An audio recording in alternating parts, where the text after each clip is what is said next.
Hello दोस्तों, मैं आपका दोस्त Rajendra Gupta. IPA news India में आपका स्वागत है।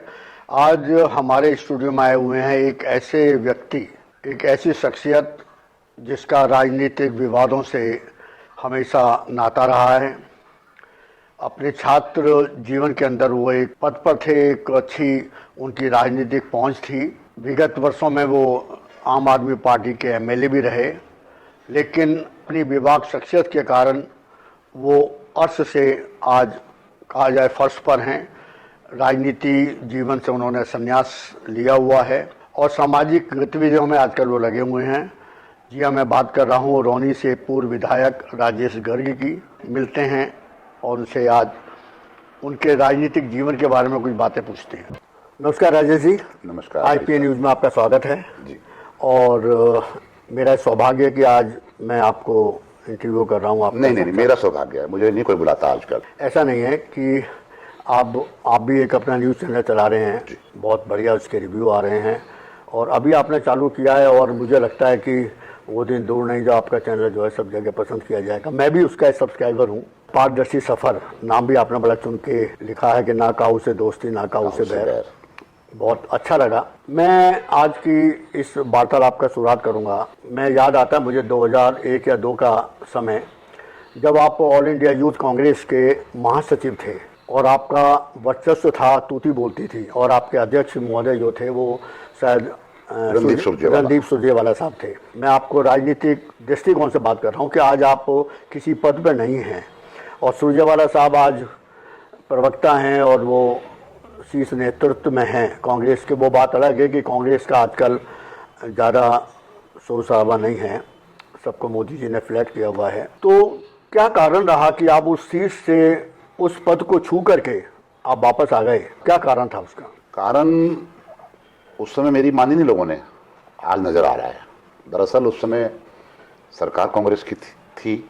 उसके बाद तुरंत ही अटल जी आ चुके थे जब मैं जनरल सेक्रेटरी बना था और रणदीप सुरजेवाला पार्टी के अध्यक्ष थे, जुझारू नेता थे और आज भी हैं।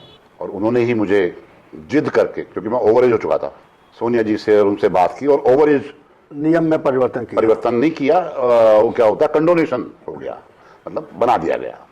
बन गया। बनने के बाद जिम्मेवारी भी बड़ी दी, अपनी स्टेट की हरियाणा की दी, मध्य प्रदेश की दी, छत्तीसगढ़ की दी और आपका ये लक्षद्वीप और पार्शियल यूपी का हिस्सा मुझे दिया गया। और मैंने मन बनाया कि चलो अच्छा मौका दिया है पार्टी हाईकमान ने और रणदीप सुरजेवाला ने, तो ईमानदारी से कुछ करा जाए पार्टी के लिए। जो पोजीशन पार्टी की आज ऐसी नहीं थी, उसमें पार्टी की पोजीशन यूपी में मामला ठीक है गड़बड़ था, लेकिन बाकी स्टेट के अंदर बहुत बढ़िया था। पहली बार इतनी बड़ी पोस्ट मिली थी, सम्मान मिलता था, भीड़ लगती थी, बड़े बड़े नेता आते थे, पार्टी की जो लीडरशिप थी वो टच में थी। सोनिया जी से मीटिंग करनी होती थी 24 घंटे में हो जाती थी। राहुल जी से भी मीटिंग हुई, लेकिन हुआ क्या जिसके कारण कांग्रेस का पतन हुआ और मुझे छोड़कर वहां से आना पड़ा। दरअसल मुझे हरियाणा में अध्यक्ष का चुनाव करना था। अभी यूथ कांग्रेस का अध्यक्ष कौन रहे, बहुत सारे इशू में खाली एक इशू की बात कर रहा हूँ। तो मैं हरियाणा के एक एक जिले में गया, बाकायदा मीटिंग की, वहां से एक लिस्ट बनाई और अपनी रिपोर्ट रणदीप सुरजेवाले को दी कि ये लोग हैं, ऐसे ऐसे लोग हैं। उस दौरान भजन लाल जी, ये जो वीरेंद्र सिंह है इनसे, शैलजा जी से, एक राव इंद्रजीत होते थे उनसे, इन सबसे मैंने व्यक्तिगत मुलाकात की जाकर टाइम डे, हुड्डा जी, और सबकी जो स्टेटमेंट थी या जो उनके विचार थे सारा अपना रिपोर्ट में सबमिट किया और रिपोर्ट मैंने रणदीप सुरजेवाला जी को सबमिट कर दी। उनको मुझ पर विश्वास था। उन्होंने कहा जो आपने लिखा है मैं मानता हूँ ठीक होगा। मैं बड़ा मन खुश था कि यार चलो पार्टी को हरियाणा में एक अच्छा अध्यक्ष मिल जाएगा और रणदीप सुरजेवाला भी हरियाणा के हैं तो इनको भी अपनी स्टेट के अंदर अपने हिसाब से एक अध्यक्ष बनाने का मन था। तो मैंने उनसे कहा कि देखो अध्यक्ष आपके मन में क्या चल रहा है मुझे नहीं पता, आप हरियाणा के बारे में जानते हैं, जिन लोगों की लिस्ट बनी है उनके बारे में जानते हैं, सारे नेताओं की सारी डिटेल मैंने आपको दे दी है। रणदीप जी बोले वो तो मैंने पढ़ ली है, वो तो ठीक है, देखते हैं, मैं लिस्ट भेज देता हूँ। बोले कि अहमद पटेल के पास जाएगी, फिर सोनिया जी पे जाएगी। मैंने जैसा आप ठीक समझो, मैंने उसमें फैक्ट्स लिख दिए। लेकिन अचानक एक व्यक्ति आया, आया, नमस्कार जी नमस्कार जी। मैं कहा, हाँ बताओ भाई साहब। बोले जी मैं हरियाणा से आया हूँ, मेरा नाम मनप्रीत सिंह कुछ जो भी हो। सरदार था। आप कौन है? बोले मैं हरियाणा से आया हूँ। अरे आप हरियाणा से आए हो? मैं 3 साल से हरियाणा धक्के खा रहा हूँ, गली गली घुमा हूँ, डिस्ट्रिक्ट में घुमा। आप कहाँ रहते हो? बोला रहता मैं चंडीगढ़ हूँ, लेकिन वो मेरी रणदीप जी से बात हो गई है, मुझे वहाँ का हरियाणा का अध्यक्ष बना रहे। मैं ऐसे कैसे बना देंगे? लाठी खाए कोई, मीटिंग कराए कोई, मेहनत करे कोई, आप कैसे बन जाएंगे? बोला जी मैं तो आपको बताने आया हूँ, और ये कुछ सामान है, माया। ये कुछ सामान है। ये कहाँ? अब बताओ मैं क्या करता हूँ। मैंने कहा भाई साहब मैं नहीं करूँगा ये काम। बोला फिर नहीं करोगे, बनूंगा तो मैं ही। मैं आप बन जाना, मैं मतलब कुल मिला के आपको रिजाइन करना पड़ गया। नहीं डिजाइन जब नहीं हुआ वो चला गया। उसने जाकर रणदीप को बोला कि ऐसा ऐसा ऐसा ऐसा बोल दिया, बात खत्म हो गई। रणदीप सुरजेवाला अगले दिन हरियाणा में एक आंदोलन था, वहाँ चले गए, और वहाँ कोई लाठीचार्ज वगैरह, उनको चोट लग गई। तो मुझे फ़ोन आया कि आप हरियाणा के इंचार्ज है, तो एक बार आप आ जाओ। मैं वहाँ मिलने गया तो पता लगा कि वो वहाँ तो खेल हो गया। माफ़ करना, वो जो वहाँ के जो वर्कर ने मुझे घेर लिया। रणदीप भाई को चोट लगी हुई थी, वो व्हील चेयर पे था, प्लास्टर चढ़ा हुआ था। तो मैंने भाई साहब क्या हो गया? बोला ऐसा ऐसा हो गया। अच्छा जा तुम संभाल लेना, लड़कों में गुस्सा है, वो शांत करो। लड़कों में गुस्सा इस बात का था, लड़कों में बात फैल गई थी कि जो व्यक्ति हमारी पार्टी में नहीं है, ऊपर से थोपा गया। हम सालों से मेहनत कर रहे हैं और वो अध्यक्ष बनने जा रहा है। तो मैं कहा वो अध्यक्ष नहीं बनेगा। बोला जो बनेगा, पेमेंट हो गई है। मैं नहीं बनेगा। बोला बनेगा तो आप क्या करोगे? मैं इस्तीफा दे दूंगा। बोला तैयारी कर लो। बहुत बढ़िया। उसको अध्यक्ष बनाया गया, आपका इस्तीफा आ गया। मैं दिल्ली आ गया। दिल्ली आते तो पता लगा कि वो व्यक्ति जिसको मैंने मना किया था, उसकी प्रेस लिस्ट जा रही है मेरे सामने से। जो परमानेंट सेक्रेटरी होता ना, वो मुझे भी कॉपी देगा कि साहब वो हरियाणा का अध्यक्ष बना दिया है। उसी दौरान मैं चला गया मध्य प्रदेश। मुझे डेट भी याद है, 9 अगस्त 2001 की बात है। डेट इसलिए याद है कि 8 अगस्त को मेरा बर्थडे होता है। 9 अगस्त को भारत छोड़ो आंदोलन गांधी जी ने शुरू किया था। तो उसी आंदोलन को लेकर हम लोग वहां भोपाल में मैं पहुंचा। दिग्विजय सिंह उस समय मुख्यमंत्री थे, वो भी हमारी सभा में आए, धरने में आए। रात को मुझे मैसेज मिला कि मुख्यमंत्री जी आपसे मिलना चाहते हैं। दिग्विजय सिंह एमपी के मुख्यमंत्री, मध्य प्रदेश के मुख्यमंत्री, जो कि लगातार 3 बार रहे। मुझे तो बड़ा अच्छा लगा कि भाई मैं छोटा सा आदमी हूँ और प्रदेश का मुख्यमंत्री मुझे मिलने के लिए बुला रहा है। तो मैं जहाँ ठहरा हुआ था, मैंने किसी को बोला कि यार मेरे पास तो सवारी है नहीं, तो वहाँ के किसी कार्यकर्ता की गाड़ी के अंदर मैं मुख्यमंत्री जी के यहाँ। और कहाँ मिले? विधानसभा कार्यालय में, घर नहीं, विधानसभा कार्यालय में। और वहाँ 20-25 MLA बाहर बैठे हुए थे उनसे मिलने के लिए। जब मैं पहुंचा तो वो बड़ा उन्होंने स्वागत किया और मुझे अंदर ले गए और बोले क्या पियेंगे? मैंने कहा जी खाना खाने का समय है। बोले नहीं खाना तो खिला नहीं पाऊंगा, लेकिन मैं आपको कॉफ़ी पिलाता हूँ। कॉफ़ी पिलाई और बात करते करते बोले बताओ क्या मेरे से क्या सहयोग चाहते हो? मैंने कहा साहब वो पार्टी का अधिवेशन करना है भोपाल में, तो उसका इंतजाम कर दो, सोनिया जी आएंगी, मुझे इस काम के लिए भेजा गया है। बोलो अध्यक्षों का सम्मेलन होगा। और बोले चिंता मत करो, आप सोनिया जी का टाइम ले लीजिए, मैं ग्राउंड की बुकिंग और बाकी सारा खर्चा जो इंतजाम है मैं कर दूंगा, आप तैयारी कीजिए। मैंने वो धन्यवाद किया। जब धन्यवाद करके उठने लगा तो बोले 1 मिनट माननीय इंचार्ज। वहाँ की इस तरह की भाषा है मध्य प्रदेश की, सम्मान देते हैं वर्कर भी और नेता भी आपस में। तो मैं कहा हाँ बताइए। कह रहा वो एक जिला अध्यक्ष है, नाम बताना बेकार है क्योंकि बहुत बड़ी चीज नहीं है, जरूरी भी नहीं है। जिला अध्यक्ष है और वो युवा कांग्रेस का है और वो बड़ा गलत बयान देता है सरकार के खिलाफ। मैं चाहता हूं उसको हटा दो। मैंने कहा जी ठीक है, कमाल की बात है, जिला अध्यक्ष क्या है, हटा देते हैं। बोला फिर एक लेटर मैं बनवा रहा हूं, आप साइन कर दो। मुझे एकदम झटका लगा। मैंने कहा यार कहीं ऐसा ना हो जाए कि मैं ये काम कर दूं और कुछ और गड़बड़ ना हो जाए। तो मैं सर मैं 1 मिनट आऊं, मेरा फोन आ रहा है। मेरा कोई फोन नहीं आ रहा था। मैं बाहर आया, मैंने रणदीप सुरजेवाला को फोन किया, वो चंडीगढ़ में थे। उनकी वाइफ ने फोन उठाया, बोली बताइए। मैंने कहा मैडम मैं उनसे, करीब वो सो गए हैं। मैंने कहा मैं राजेश गर्ग बोल रहा हूँ, मैं जनरल सेक्रेटरी हूँ। कह रही कहा ना आपसे सो गए हैं। मैंने कहा बहुत जरूरी काम है। शायद साथ ही बैठे होंगे, तो मैंने फ़ोन काटा, इतने में दोबारा फ़ोन बजा तो रणदीप सुरजेवाला लाइन पर थे। बोले हाँ भाई साहब बता, मुझे बड़ा भाई बोलते थे क्योंकि मैं उनसे उम्र में बड़ा था 3-4 साल। बड़े भाई क्या बात, मैं जी वो दिग्विजय सिंह के पास बैठा हूँ मैं मुख्यमंत्री जी पे, वो उन्होंने कह दिया कि सारा इंतजाम हो जाएगा, आप सोनिया जी को बुलाओ और अपना जो सम्मेलन करना है। लेकिन एक वो बात कह रहे हैं कि वो एक कोई जिला अध्यक्ष है इंदौर का, उसको हटा दो। उसको हटाना है। अरे हटा दो, क्या हो गया, कमाल है, जिला अध्यक्ष क्या मांगता है हमसे, वो हरियाणा की जो टच होता है। और मैं बड़े आराम से अंदर आया और मैंने वो देखा तो लेटर भी आ गया, मैंने साइन कर दी। वो बड़े उन्होंने लेटर लिया और मुझे विदा किया गेट पर। मैं अपने सर्किट हाउस पहुंचा तो वहाँ कुछ पत्रकार बैठे हुए थे। मैं वही खाना तो खाने, बोला खाना खाओ, आपसे बात करनी है। मैं क्या हुआ, बोला जो आपने उसको हटाया वो क्या मैटर है। मैं कहा अभी तो मैं आया हूँ वहाँ से, 15 मिनट का रास्ता है विधानसभा का और ये सर्किट हाउस का, और आपके पास बात भी पहुँच गई। मतलब एक अखबार का तो मालिक आया खुद। ऐसा क्या मामला, बोला आपने अच्छा नहीं किया, आपको भुगतना पड़ेगा, आपको पता नहीं है वो आदमी किस ग्रुप का है, उसके संपर्क कहाँ तक है। और मैंने कहा मेरी सेहत पे क्या फर्क पड़ता है यार, प्रदेश का मुख्यमंत्री सीएम ने कहा तो सीएम ने कहा और मैंने अपने अध्यक्ष से परमिशन ले ली है, तो मेरी सेहत पे क्या फर्क पड़ता है। जायज बात है। अध्यक्ष जाने, सीएम जाने, सोनिया जी जाने, कह रहा चलो मर्जी है आपकी। हमने खाना खाया, वो चले गए। तो मेरा प्रोग्राम था नेक्स्ट डे उज्जैन जाने का। माँ का सर, अब सरकार थी तो माफ करना, वो सिक्योरिटी लग गई और गाड़ी वाड़ी का इंतजाम वहाँ के लोगों ने कर दिया। इतने में फ़ोन आया रणदीप सुरजेवाले का, भाई साहब वो क्या प्रोग्राम है। मैं जी कल रात तक पहुँचूँगा दिल्ली, आज मैं उज्जैन जा रहा हूँ और उसके बाद आ रहा हूँ। कह रहे नहीं नहीं, सब काम छोड़ो, सब काम छोड़ो, तुरंत आ जाओ, बहुत ज़रूरी है काम। बहुत जरूरी है। मैंने कहा जी टिकट कैसे मिलेगी, बोला सरकार हमारी टिकट नहीं मिलेगी। हाँ मैं तो भूल गया सरकार हमारी है। तो वो इन्होंने फटाफट वो टिकट मिली 3रे दर्जे की, मतलब सेकंड जो उन्होंने सेकंड क्लास की टिकट करा के दी। मुझे कोई शौक नहीं सेकंड, लेकिन वो कुछ इंटाइटलमेंट था कि सेकंड एसी में जाएगा जनरल सेक्रेटरी। टिकट तो सेकंड एसी की थी, लेकिन जब टीटी आया तो बोला जी वो सारी बात ठीक है लेकिन कोटे के अंदर 3rd एसी है।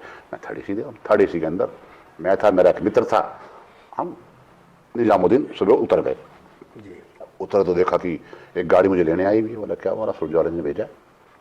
बताओ, बोले वो कह रहे हैं कि सीधा उन्हें वहाँ ले आना पार्टी ऑफिस, हाई कमान नहीं वो यूथ कांग्रेस जो ऑफिस मेरे के साथ दफ्तर है। मैं वहाँ चला गया। मुझे तो कुछ दिमाग में था ही नहीं कि भाई हो सकता कोई अर्जेंसी आ गई हो। थका हुआ था, घर जाना चाहिए था, नहाना धोना चाहिए था। आ गया, भाई अध्यक्ष है। वक्त की बात है, एक समय था कि मैं उनका इंचार्ज था, हरियाणा का प्रभारी था मैं, जब मनीष तिवारी और इंडिया के प्रेसिडेंट थे। लेकिन चलो मैं वहाँ पहुँचा तो जाते बोले गाड़ी में बैठो। मैं गाड़ी में बैठ गया और गाड़ी रोड पे घुमा रहे हैं और मुझसे बात कर रहे हैं। बोले यार बहुत बड़ी गलती हो गई, तुमने ये क्या कर दिया, उसको इंदौर वाले अध्यक्ष को क्यों हटा दिया। मैंने कहा जी आपने तो कहा था। नहीं मैंने तो कहा था लेकिन मैं तो मना कर दूंगा, मैं नहीं यहाँ बढ़ूंगा। मतलब आपके कंधे पर रख के बंदूक चला दी। हाँ तुम जानो, शिकार हो गया। तुम जानो, सोनिया जी जाने। मैंने कहा जी ऐसा क्या है वो, अब मैं नाम लूंगा। बोले वो जो व्यक्ति है, वो जो शोभा ओझा, जो पहले महामंत्री थी युवा कांग्रेस की, वो महिला कांग्रेस की बड़ी नेता है और इंदौर में काफी नाम है उनका। नाम है। उनके जो ससुर हैं वो वहाँ के हाई कोर्ट के जस्टिस कर रहे हैं। बेसिकली ये केरला से है, लेकिन वो झा साहब उनके जो ससुर हैं, तो उसके कारण शोभा ओझा पड़ गया। मैं फिर क्या हो गया जी, कह रहे नहीं नहीं नहीं, उसने तो आपको पता है ना वो जॉर्ज साहब के नज़दीक है, केरला का मामला है। तो उन्होंने जाकर जॉर्ज साहब से कहा और बात सोनिया जी तक पहुंच गई। मैं तुम्हारे साथ नहीं जाऊंगा, तुम जानो, छोटा भाई हूँ, बड़े भाई आप मेरी मदद करते हो। देखो मैं जी मैं झूठ नहीं बोलूँगा। बोला नहीं नहीं वो दिग्विजय सिंह का नाम मत लेना, देखो बात खराब हो जाएगी, हमने वहाँ सम्मेलन करना है बड़ों अध्यक्षों का, और वहाँ से 50-40 लाख रुपए कौन देगा। मतलब पल्ला सुरजेवाला साहब ने भी झाड़ दिया और सीएम साहब ने भी झाड़ दिया। चलो मुझे तो कोई फर्क नहीं पड़ता, मैं वहाँ गया, जॉर्ज साहब मिले मुझे, मैडम अंदर बैठी थी, वहाँ तक तो मैं नहीं पहुँचने दिया। लेकिन जैसे मैं पहुँचा तो वहाँ बाहर बहुत सारे नेता दिल्ली के, और मुझे बुलाया अंदर, बोला मिस्टर गर्ग ये क्या है। मैं कहा जी क्या है, क्या आपने उसको हटा दिया। जी आपने कहा था पार्टी बचानी है, वो लड़का मीटिंग में नहीं आता, परवाह नहीं करता पार्टी की, तो मैंने उसको हटा दिया। आपने रणदीप से नहीं पूछा। मुझे रणदीप का फोन नहीं मिला, आप पार्टी इंटरेस्ट में मैंने काम किया है और यदि आपको गलत लग रहा है तो ठीक है, मर्जी है आपकी। बोले नहीं इसको वापस रखो। मैं वापस नहीं रखूंगा, थूके नहीं चाटूंगा, आपने सिखाया है। मैंने वो बात उन पर ला दी, आपने सिखाया, थूके चाटना चाहिए किसी को? बोला नहीं। तो भाई नहीं, फिर कैसे करोगे? इतने वो शोभा ओझा जी कमरे में आ गई, जो बड़ी नेता है, अभी भी चुनाव लड़ी थी, शायद हार गई है। मैं कहा बहन जी नमस्कार, तो उन्होंने नमस्ते का जवाब नहीं दिया, क्योंकि वो तो हाईकमान है, मुझे क्या पता था भाई इसमें चलता है। कह रही है गर्ग जी आपने गलत काम कर दिया, आपने 5 लाख रुपए खाकर वहां पर एक किसी अपने बनिए को बना दिया है। मैंने कहा जी मैंने तो किसी को बनाया नहीं, ना मेरी को बनाने की इच्छा है, वो तो जो सिस्टम है उसके हिसाब से देखेंगे किसको बनाना, बड़ी मुझे नहीं पता। अब जोश साहब बोले बताओ क्या खेल है 5 लाख रुपए का? मेरा सर मैंने तो जिंदगी पैसे खाए नहीं, आपने भी फ्री में बनाया था जनरल सेक्रेटरी, यदि मुझसे जनरल सेक्रेटरी बनाने के पैसे लिए होते तो मैं मांगता किसी से। हाँ अच्छा बहन जी, मैंने कहा बहन जी कह रही है ना 5 लाख खाए हैं, तो एक काम करता हूँ सर, एकदम दिमाग में आइडिया आया कि 5 लाख ये खा लें, नाम मुझे दे दें जो चाहती हूँ, मैं उनको लेटर दे दूंगा अभी। ओ बस उस बात का कोई जवाब जोश साहब के पास था नहीं, शोभा ओझा भी चुप हो गई कि ये क्या बात चल रही। नेक्स्ट डे वो आई मेरे पास, मैंने उनको लेटर, जो नाम उन्होंने कहा वो नाम का लेटर दे दिया, मामला खत्म किया। वापिस आया सुरजेवाला, बोले यार क्या रहा? मैंने बता दिया। कह रहे बहुत बढ़िया किया यार, आपने मुझे बचा दिया, जिंदगी में एहसान नहीं भूलूंगा। ये एक मुद्दा था। चलिए, मतलब काजल की कोठरी से निकलते निकलते आपने खूब सारे दाग अपने ऊपर ले लिए। दाग कहाँ लिया? दाग कहाँ लिया? दाग डिजाइन का दाग तो लगी गया ना ना ना ना ना चलो देखो, उस समय खजान सिंह टोकस नाम सुना होगा आपने, अर्जुन अवार्डी, वो मेरे सामने बैठे थे, वाजबी हैं, सीआरपीएफ के बहुत बड़े अफसर हैं। उन्होंने मुझे बोला क्या कर रहा है? मैंने कहा रिजाइन। बोला मत कर। मैंने कहा नहीं। बोला याद करेगा मत कर। मैंने कहा नहीं। चलिए अब एक नए मुद्दे पे आते हैं। 2002 के उस सफर के बाद अब आप आ जाइए 2011, 10, 11 जो भी केजरीवाल सरकार के अंदर, आप केजरीवाल साहब के तरीके से दिल्ली बहुत भ्रष्टाचार मुक्त होनी थी, साफ सुथरी होनी थी, और आप उस पार्टी से जुड़े और उसकी टिकट पर रोनी से पहली बार गैर बीजेपी का आदमी एमएलए बना। और वो शायद आप ही की हिम्मत थी या आपका एक लंबा सफ़र था या आपकी छवि थी, आप जो है आम आदमी पार्टी से यहाँ के एमएलए चुने गए। तो वहाँ से भी आप छोड़ के चल दिए। मैं दरअसल एक तो मैं आम आदमी पार्टी में कभी भी नहीं था। मैं जो बीजेपी के कुछ नेता थे भ्रष्ट, और एक मीडिया हाउस था, नाम बोल देता हूँ पंजाब केसरी, और कुछ इंडस्ट्रियलिस्ट थे, उनके खिलाफ मैंने कोर्ट में केस किया हुआ था, जिससे कि करीब 200 करोड़ की प्रॉपर्टी का फायदा हुआ डीडीए को। और जो नेता थे उनके खिलाफ भी कोर्ट ने कार्रवाई के ऑर्डर मतलब करे नहीं थे, फाइनल आर्गुमेंट की पर बात आ रही थी, लेकिन ये हो गया था अभी ऑर्डर होने हैं। कि जो आपका पर्सनल इशू चल रहे थे, राजनीतिक, पर्सनल नहीं पब्लिक इशू थे, पब्लिक इशू थे, मतलब जो आपने इंडिविजुअली केस डाले हुए थे। बाकी लोग डरते नहीं, इंडिविजुअली नहीं डाले हुए थे, और हमारी संस्था है उसकी तरफ से डाले हुए थे, उसकी तरफ से डाले हुए थे। लेकिन उसमें देखो वो भी दिन 8 अगस्त ही थी। देखो क्या कॉन्सिडेंस, 8 तारीख 8वां महीना, वो भी दिन 8 अगस्त का था। हुआ क्या राजेंद्र जी, मैं 2011, 12, 13 कहीं आंदोलन में नहीं गया, कहीं नहीं गया। कांग्रेस का एक्टिविस्ट था, और जब 8 अगस्त को मेरी कोर्ट में डेट थी, जस्टिस मनमोहन सरीन थे जो लोकायुक्त थे, मैं वहां गया, सुनवाई हुई, तारीख पड़ गई 8 अगस्त के, 17 अगस्त की उन्होंने डेट दी मुझे। तो हमारे एक दोस्त हैं डॉक्टर एमपी गुप्ता, एक रवि तनेजा, मेरे पास गाड़ी घोड़ा कुछ था नहीं, डॉक्टर एमपी गुप्ता चाय पिलाते थे, रवि तनेजा मुझे अपनी गाड़ी में बिठा के ले जाता था, फाइल में होता था, आर्गूमेंट में करता था, वकील मैंने कोई नहीं किया। जब वापस आने लगे तो रवि तनेजा बोला कि आपको जन्मदिन मुबारक हो, लेकिन मुझे काम पे जाना है, मुझे मंडी हाउस अरविंद गोड एक बहुत बड़े आर्टिस्ट हैं, ड्रामिस्ट हैं, डायरेक्टर हैं, मुझे उनसे मिलना है। मैं हम कैसे जाएंगे? बोला मेरी गाड़ी ले जाओ। मैं और गुप्ता जी गाड़ी लेके अपने घर आ गए, गाड़ी खड़ी कर दी, रवि आएगा ले जाएगा। रवि नहीं आया तो खड़ी है। रवि का फोन आया लगभग 9 बजे कि राजेश भाई वो मैं एक बात बताना चाह रहा था, मुझे ना अरविंद केजरीवाल मिले वहाँ पर मंडी हाउस, अरविंद गोड से मिलने आए थे। तो अरविंद गोड ने मेरा इंट्रोडक्शन कराया, कहाँ रहते हो? रोहिणी। उन्होंने कहा रोहिणी रहते हो? तो आपके बारे में पूछा, राजेश सर को जानते हो? मैंने बताया जानता हूँ जी, मेरे साथ कोर्ट में था। मैं उसके साथ ही था और मेरी गाड़ी लेके वो गया है, आपके बारे में पूछा, आपका मैंने नंबर उनको दे दिया है और उनका फ़ोन आपको आने वाला है, हो सकता है मेरे रखने के बाद आ जाए, तो आप उनकी बात सुन लेना, जो मन में हो करना।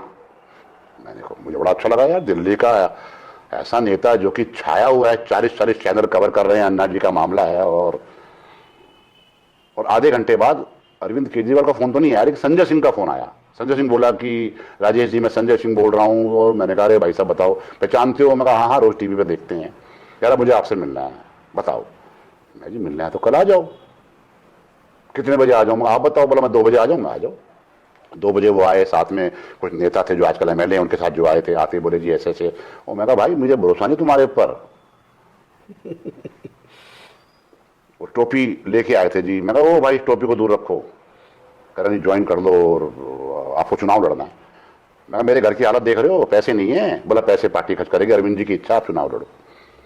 तो मैंने एक बात पूछी उससे, मैं जो तो आपके कार्यकर्ता वो कहाँ जाएंगे जो आप सबराज की नीति? कह रहा भाई साहब छोड़ो ना, बस इतनी सुन लो आप।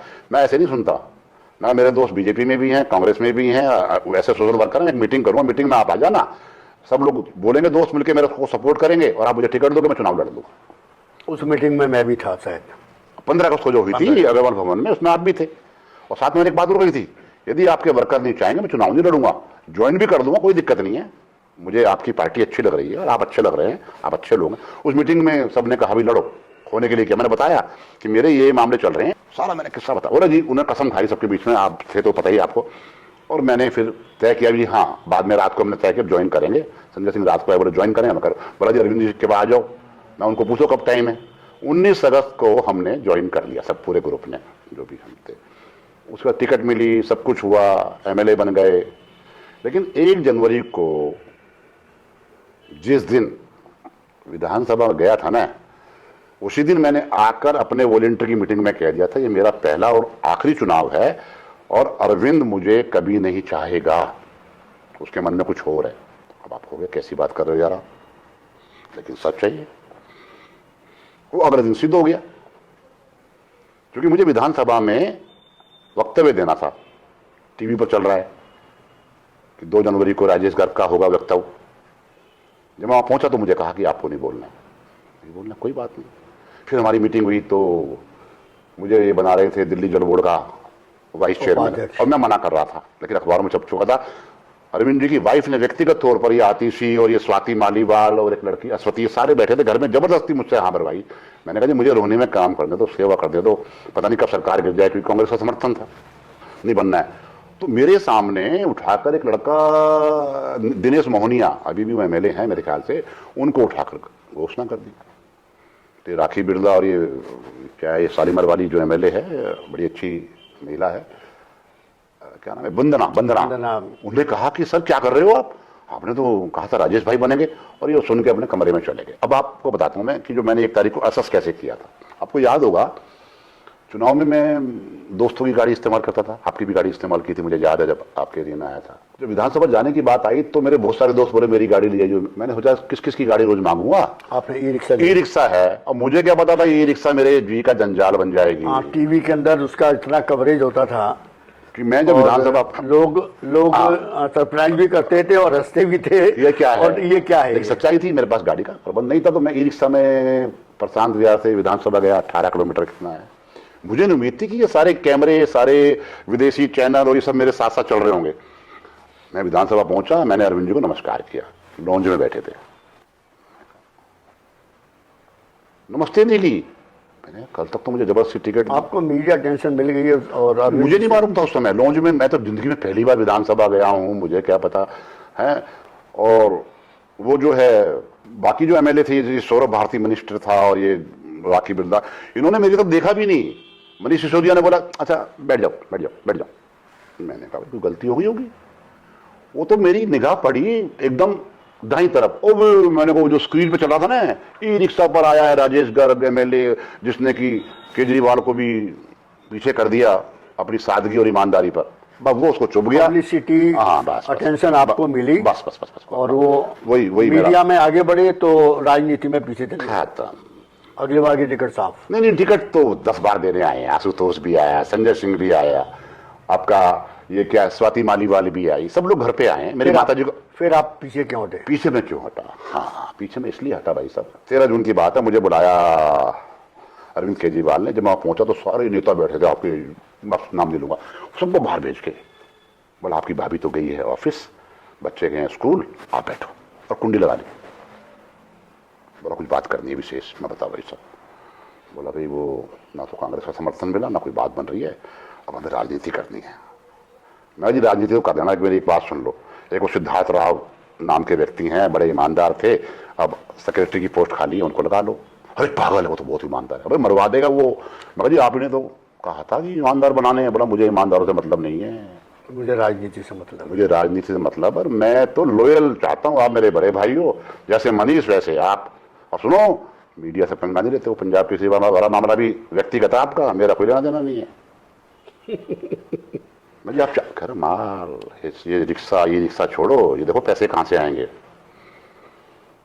मुझसे सहन नहीं हुआ। और मैं क्या बताऊँ, वो स्टील के गिलास में चाय पी रहे थे, मैं कप में पी रहा था, बड़े पुराने से कप रखे हुए थे। मतलब मैंने कहा यार आप तो बहुत गरीब आदमी, लेकिन बातें कैसी कर रहा। मेरे को झगड़ा हो गया, सिक्योरिटी वाले आ गए। क्या हो गया? उन्होंने कुंडी खोली। बोला बड़े भाई ये नाराज हो गए, समझा रहा हूँ मैं जी मैं चुनाव नहीं लड़ूंगा, मेरा कोई मतलब नहीं है। आपने एमएलए बनाया, आपके कारण एमएलए बना, आपने पैसे दिए, सब कुछ दिया, मैं नहीं जिंदगी में आपसे मिलूंगा, ना मैं आपका नुकसान करूंगा, और मैं जा रहा हूं। ये कह के मैं बाहर निकला था, ना मैं गया, ना मैंने इस्तीफा दिया। मैंने इस्तीफा नहीं दिया। क्यों नहीं दिया इस्तीफा? इसलिए इस्तीफा नहीं दिया कि लोग क्या कहेंगे, मुझे ही गलत मानेंगे ना। नेचुरली।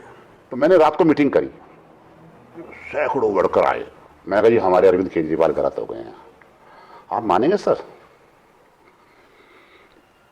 2, 3, 4 को छोड़कर बाकी सबने कहा जी आप गलत हो सकते हैं, अरविंद गलत नहीं हो सकता। गलत है तब क्या हो गया? आप मत लड़ना चुनाव, हम लड़ लेंगे। और उन्होंने लड़ लिया। वो भी नहीं लड़ पाए। आज वो सारे मेरे साथ उल्टे आ गए हैं। बाद में टिकटें बिकी ना। अच्छा अच्छा। बाद में टिकटें बिकी। तो जब वो संजय सिंह मेरे घर आए, माता जी से बात करे चुनाव लड़ ले, मैं कहा चुनाव नहीं लड़ूंगा, ना विरोध करूंगा। तो उसके बाद मनीष सिसोदिया ने गेम चला। जैसे ही सरकार गिरी, जो कि मती नायब ने मुझे पूरी बात बता दी थी कि मनीष सिसोदिया, कुमार विश्वास आपको चाहते नहीं है और आपको टिकट नहीं देंगे। जब वो कांग्रेस से समर्थन लेने की बात के लिए मुझे लगाया गया था, और मैं कहा छोड़ो यार, मैं तो पहले ही मना कर चुका हूं, चुनाव नहीं लड़ूंगा, ये तो जून की बात है, जो होगा देखा जाएगा। इसने उठाकर पहली स्टेटमेंट दे दी सरकार गिरते, हम इन 5 लोगों को टिकट नहीं दे रहे हैं, जिसमें बीना आनंद, मैं, धर्मेंद्र कोहली और 2-3 नाम थे। मतलब क्या आरोप लगाया? ये इनएक्टिव थे। करप्शन का आरोप नहीं लगाया, ये इनएक्टिव थे, और मुझे निकाल दिया गया। निकाल दिया गया।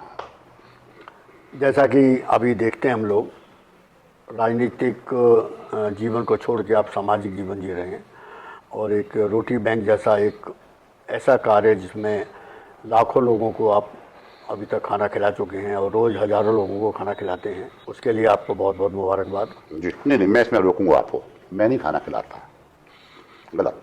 मैंने इनिशिएटिव लिया था 2019 में, और सब साथी मदद करते हैं। खिलाने का मतलब यह है कि एक ऐसा संगठन इनिशिएटिव लिया था, इनिशिएट किया, बाकी लोग करते हैं।